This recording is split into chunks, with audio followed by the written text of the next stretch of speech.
Balandi ya Congo Live Télévision boye malamu na chaîne YouTube na bino o bolinga mingi elobela bino matali politique ya mboka Congo actualité o penza e kotambo na mboka na biso Congo lelo to bongse bino to sa bino duplex na mwana mboka komanda eso azali moko ya ba combattant ya mboka na biso Congo na mikili ya poto kuna na Belgique na penza to lobela sur situation politique ya mboka Congo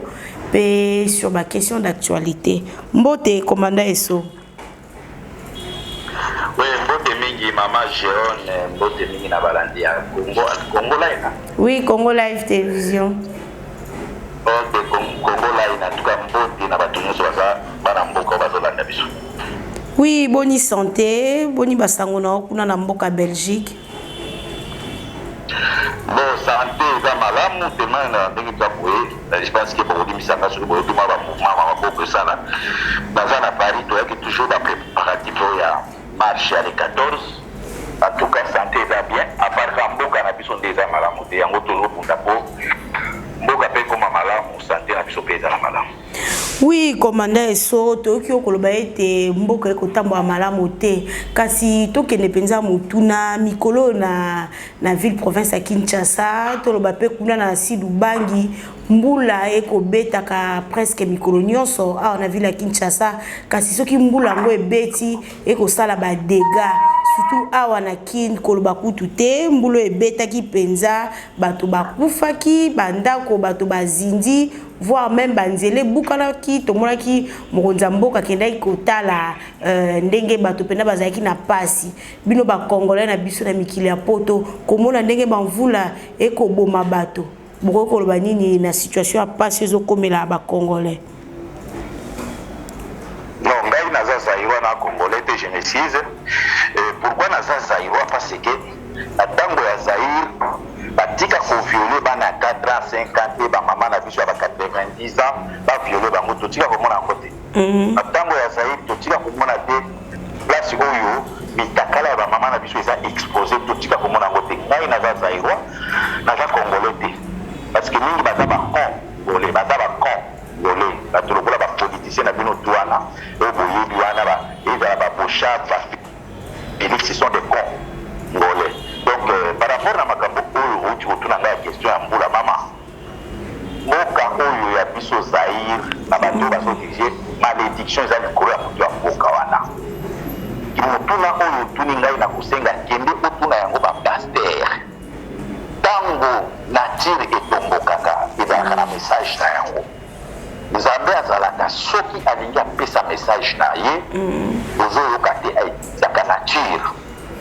eza biblique nzambe abetaka na la nature soki mopepe te soki mbula te obi afungoli mabele makambo oyo ezoleka na mboka na biso ezali kanda ya nzambe nzambe azosepela te nano na présence ya banzambe oyo baye koimpose biso baokiltiste bakoti ebele kobanda na moto ya mboka bino moko bomoni ke jour chivube oyo président na bino oyo illettré le jour abandeki koprete serment bomonaki langi oyo alobelaki bino bokolukela biso paster moko ainterprete langue wana eza balangue ya malédiction baza komodire peuple na biso mais lelo bomoni ke nzambe aza kolakisa bino ke soki bino peuple oyo boza na mboka na biso Zaïre bolingi kose prendre en charge te mpona kobenga na kanambe ya Alliance Kabila na Tshilombo Tshivube illettré wana boyeba ke bokosibir bafrappe naturelle ya nzambe oyo eza réponse ya kolakisa ke nzambe aza na kanda koma bokoki kokota na mboka ya bato bokaki banzete nyonso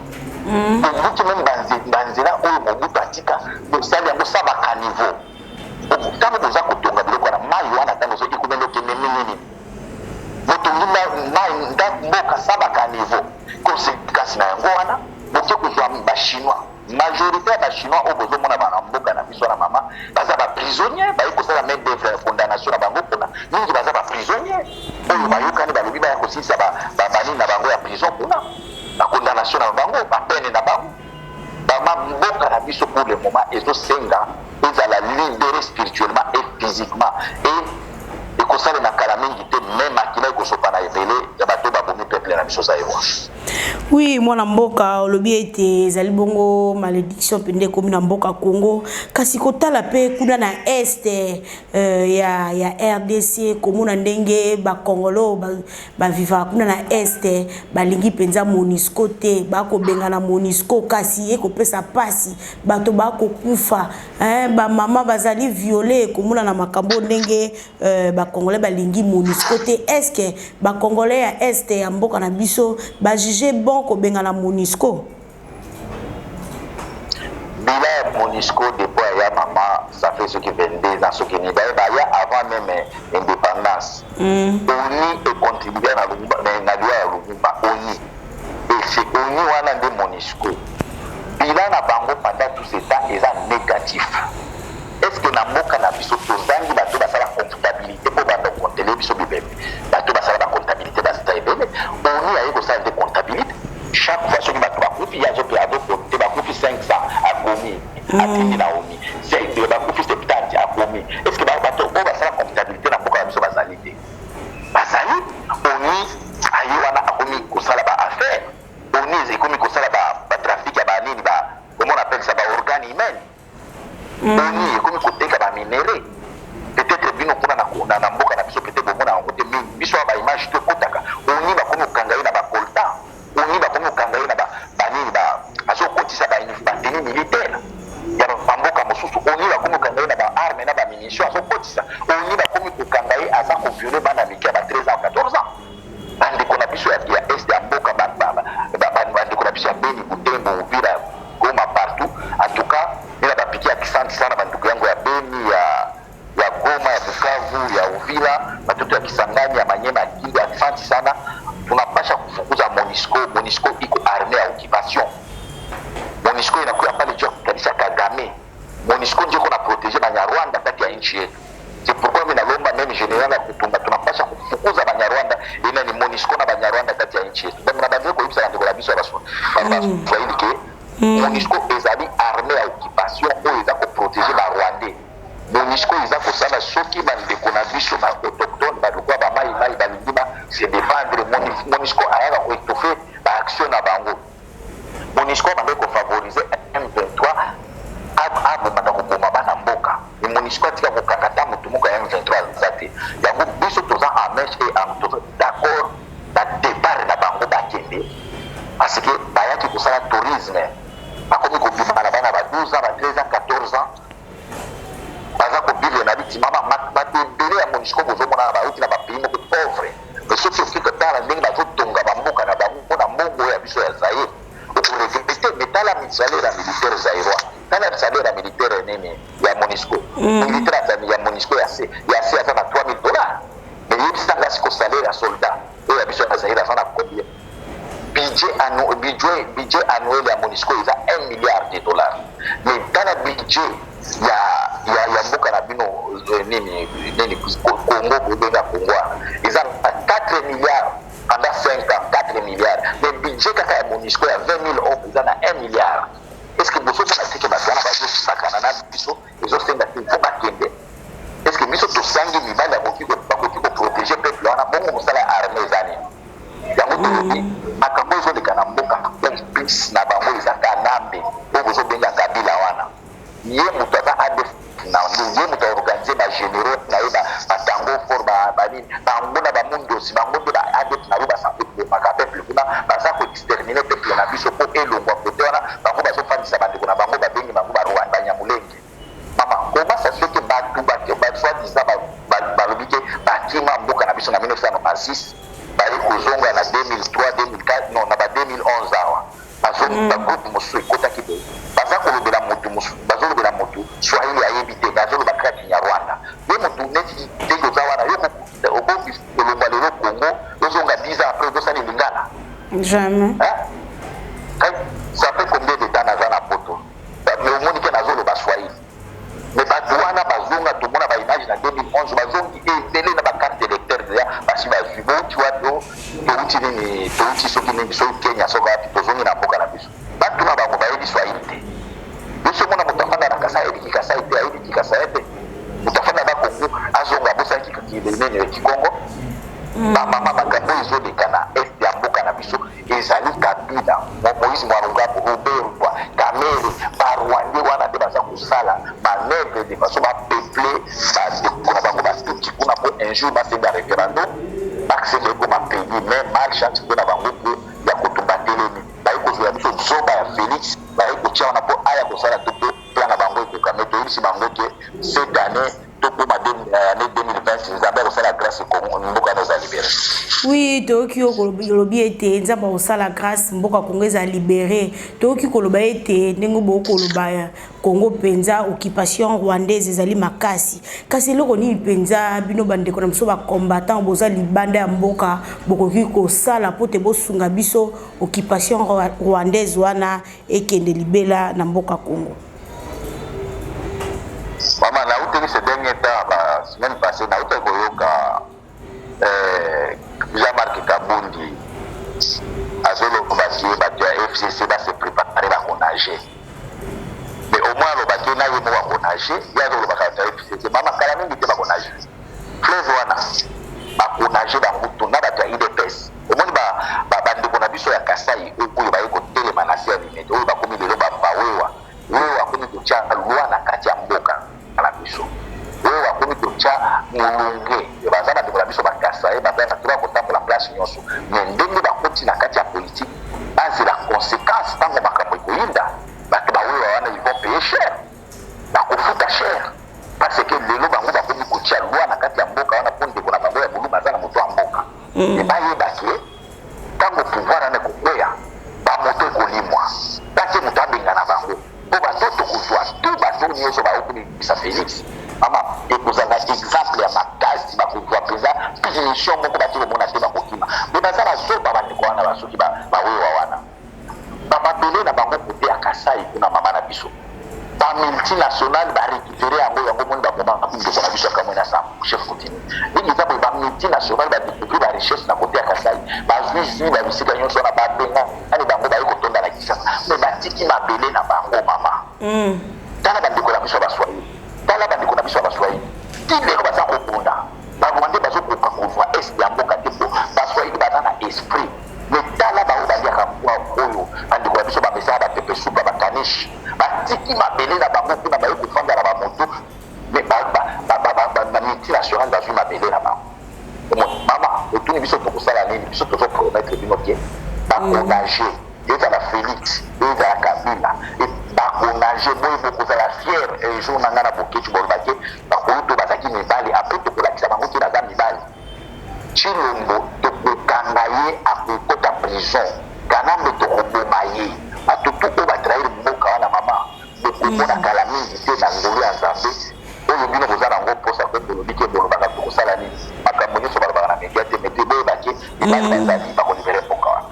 Oui, mwana mboka avenir ni penza okoko pesa na lamuka après mwana mboka muzitu kozwa penza 3 mois na ye comme coordonnateur nenga utiko remplacer mwana mboka Jean-Pierre Bemba kasi na ngambo na bango pe oazaki candidat na bango na 2018 mwana mboka Martin Fayulu ya senga kibongo transition ya 18 mois et sengele te FCC cash na lamuka basangana po ete batambwisa mboka malamu na bino penza boko banini likanisi wana biso toza na kati ya tosutenaki lamuka mais toza na kati ya procédure na bango wana ya transition te parce que pour le moment bomoni président ex-président na bino mandefu ezongisi ya pembe ye soki bomoni akomi coincé atika mandefu akomi lokola makabu moko babenga ye tokolo comprendre akomi déjà coincé mais c'est Fayulu mais c'est le président élu tokondima jamais akende na voie wana ya makambo ya transition non parce que bato ya Kanambe pour le moment bango pour le moment bakomi kosenga même 1 an et demi avec Martin Fayulu que 5 ans avec Félix je pense que vous comprenez bakomi ko préférer même 1 an et demi avec Martin Fayulu ça veut dire c'est la paix c'est calme que 5 ans avec Félix oyo eza tourment eza désordre eza donc bazomona ke kokufa na bango mais Martin Fayulu tokoloba jamais andima kopesa bato wana bapeki batika déjà baza na en face na bango na peuple crise politique eza wana crise sociale ezali biso tokopousse ti peuple na biso akobima omoni Martin Fayulu bato ya lamuka base concerté bien bakinga te peuple abalukela bango na baproposition na bango wana biso tona bango d'accord te. Oui, mon amboka commanda eso lelo penza to komona coalition FCC cash ba penza na mbutu boyoka nialité to mona ki FCC bango bakena ikuna na retraite na bango kuna na kisantu bango balobi ete cash ekolala ba ko bongisa 2023 na bango pona kozongisa autorité morale na bango mwana mboka Joseph Kabila Kabange kasi komona pe kuna désordre ute koleka mikoleki na Assemblée nationale ndenge penda ba gresaki ministre intérieur Gilbert Kakonde natina penza kozongisa mwana mboka Atuma Tubwana comme gouverneur kuna na Congo central commandant eso yambaki likambango lolengeni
Oui, affaire Mike Mukebai ozali pe moko na kati ya lamuka lingomba obino penza gosutenaka c'est comme si dossier na ye ba main noire ezali na kati ya dossier wana to monaki bandeko na lamuka ba meka ko sala marche pour na kosenga libération mona mboka Mukebai to monaki la police ki wana ko bengala batu bakangaki kasi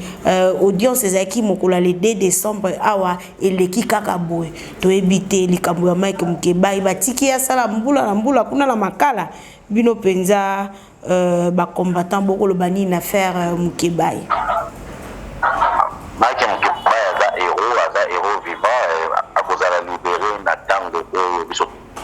to sala tout pas de kala mingi te nzamba sa tsoboka na za libéré mais noir o eza na sima makambo ya Mike Mukebai eza kamere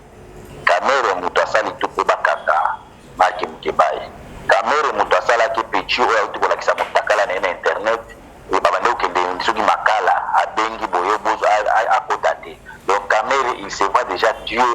na mboka na biso donc bisi ya bino ke Mike Mukebai aza ko azawana na volonté ya kamere mais to bisi kamere ke lelo azomi mona nzambe mais aye balobi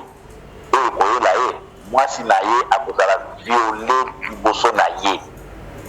Amida akozala violer liboso na ye comme richesse na ye motema na ye makambo to elala epa Amida akomona koma akozala violer biso toyaba te tobundaka contre viol mais mpona Amida elle sera violée devant Kamere comme ye akomi champion ya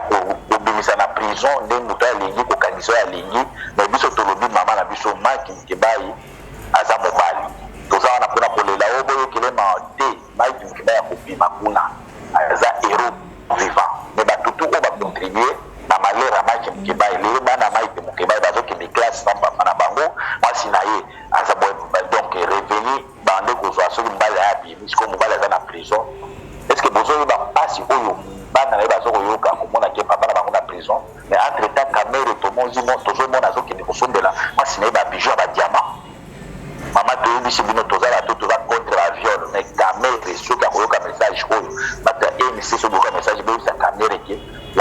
des choses sur Mboka, comme violé, comme libéré, moi, si à Cameroun, il sera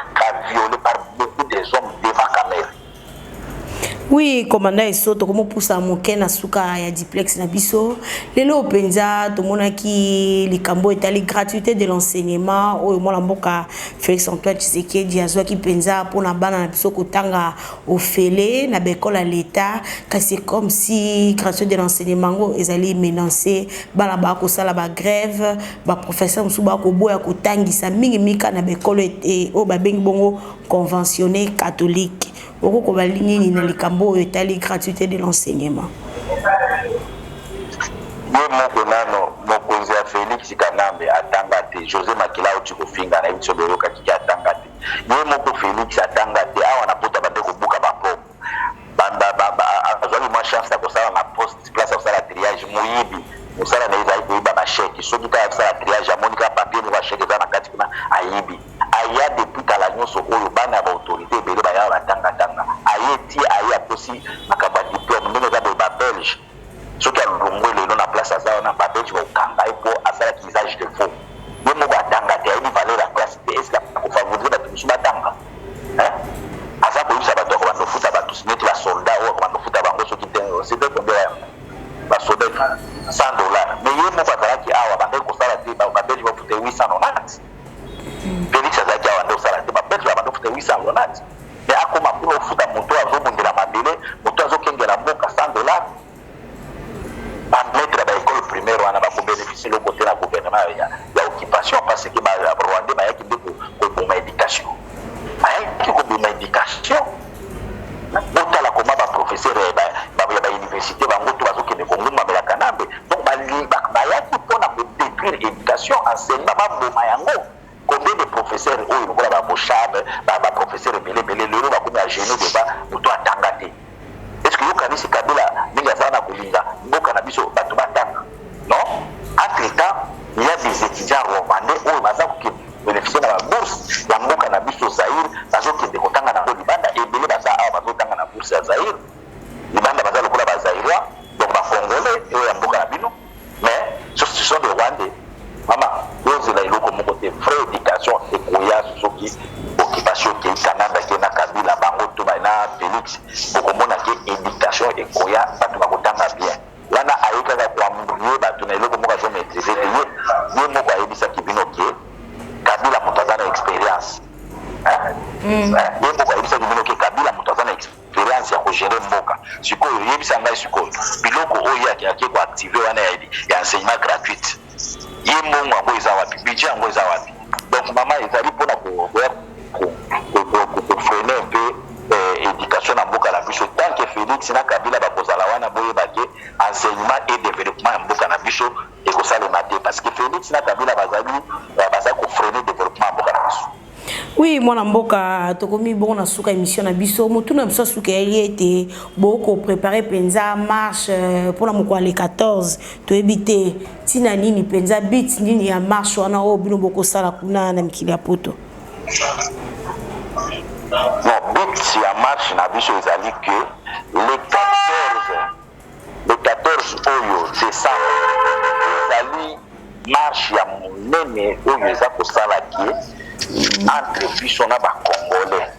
il faut séparation et zala. Ça veut dire quoi? Ba Congolais et za bato oyo ba ndimi na bango ba zala sous occupation ya ba Rwandais.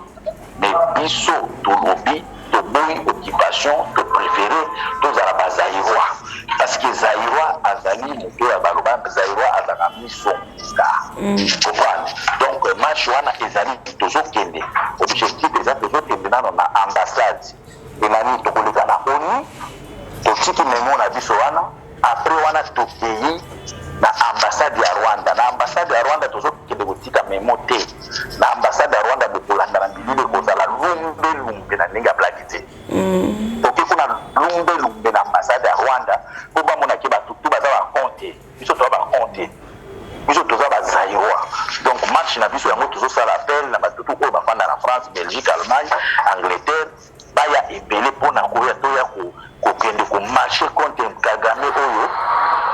azaka komi le kola inge Kagame komi sélectionneur ayebi politicien oyo acha place boye asala boye ba mama nga naza moto ya manyema nayebi rwandais koleka bakinois rwandais bana biso azalaki boyi domestique badomestique mais lelo tala kaka na moto azalaki boyi epa na bino akomi mokonzi na bino na esprit na yo ndenge wana kosentir nini eza humiliation yango toza kobenga bandeko na biso tu ya bamboka tu ya Belgique ya France partout tozokutana le 14 après tokosala cercueil contre Félix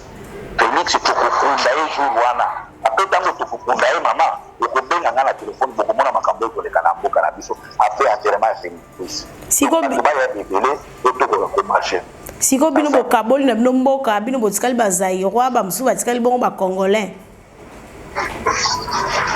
oyo andimi kozala congolais donc andimi Kagame bomoni ntango Kagame ntango Mobutu azali na pouvoir eske bomona Kagame ya na mboka na biso baki batie le drapeau mais botala président na bino Kagame pas comme ya bino ti soki bino bozondima Congo wana ça veut dire bokomi bato barwandais parce que Kagame moto azodirige mboka na biso ti lelo c'est Kagame. Comment ça se fait que moto abomi bino ebele moto amassacre bino moto afingaka bino na bamédia internationaux boye aza kofinga bino lelo akoma partenaire na bino eboni biso tolobi toza bazairwa motu nyonso oyo alingi changement motu nyonso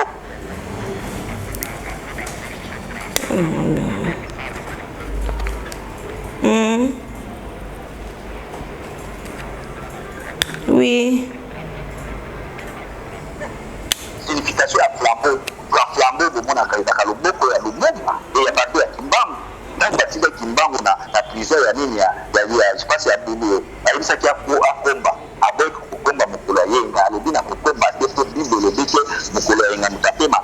komba forisaki akomba yango atombola kombo likolo kombo wana epela moto nde signification ya drapeau wana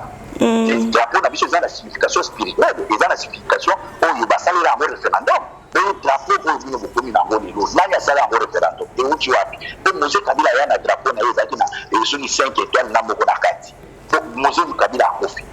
pourquoi batikilaki drapeau ya Moïse Kabila te nani amelela biso drapeau oyo ya sika eza kanambe na barwandais botala couleur ya drapeau na bino fond na yango bleu na yango na ya rwanda eza couleur moko eza fond moko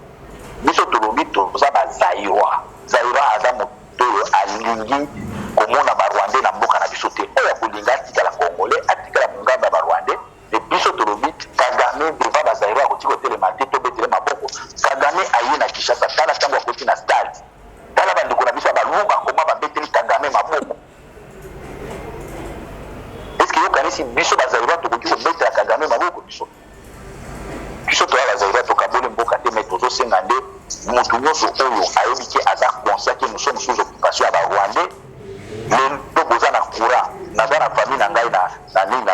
na limete bakomi kovive bakomi kotoka mai ya mbula mpona kolambela mai boza bénéficier na mai te me facture ya kaka électricité boza na yango momona yango te bokomi ozwa na badélestage mama mboka ya ndenge nini oyo bino bokondima président nini akondima amona mboka na ye bato nausi komona bato bazoyola cadavre ya nyau mpo bakende kolamba ama eza humiliation biso tolobi tokaboli mboka te me toza korevandike te toza bazairwa na kati ya mboka na ye azalaka na pe azalaka na joie azalaka libre me toza lisu libre te na mboka na biso mpona nini mpo barwandais baye koimpose biso nini occupation oui mwana mboka tokomi bongo na suka message nyoko kolancer na bayimboka bazwami partout na monde entier to mpe na Congo message eza kaka bandeko na biso bazwa conscience komba oyo eza komba ya boketu na yeso te eza komba moko ezosenga moto nyonso esengeli ayebaki mboka na biso nous sommes sous occupation ya barwandais donc Félix aza marionnette ya Kagame Félix aza na pour les intérêts des Rwandais yango tosengi epai na biso epai ya bandeko na biso moto nyonso oyo ayebi ke aza zairwa alingi komona lisusu babétise oyo ya bana mike bazoviole bango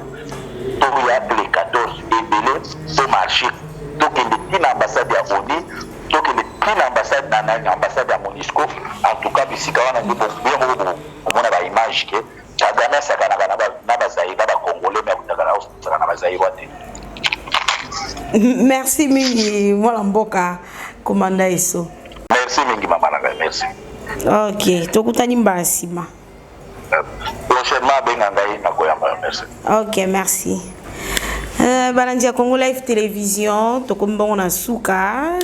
to yambela kibino na diplex mwana mboka komanda eso na epenza to lebela ki sur ba question d'actualité o ezali koleka na mboka na biso Congo, surtout mingi na bamvula o penza eko boma bato eko buka banzela eko pesa pasi na ba congolais na likambo etali pe insécurité kuna na est ya mboka na biso Congo, to lebela ki yango pe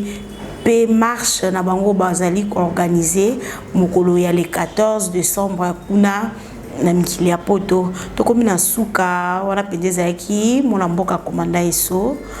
Merci na oza ki bongo na sima caméra Garnet Mukenga, merci na balanyoso balanda biso partout na monde entier na bo sanité un tonton doux de caractère mauvais David Olito, j'en suis bon mon papa social depuis États-Unis Guy Botombela bambote na yo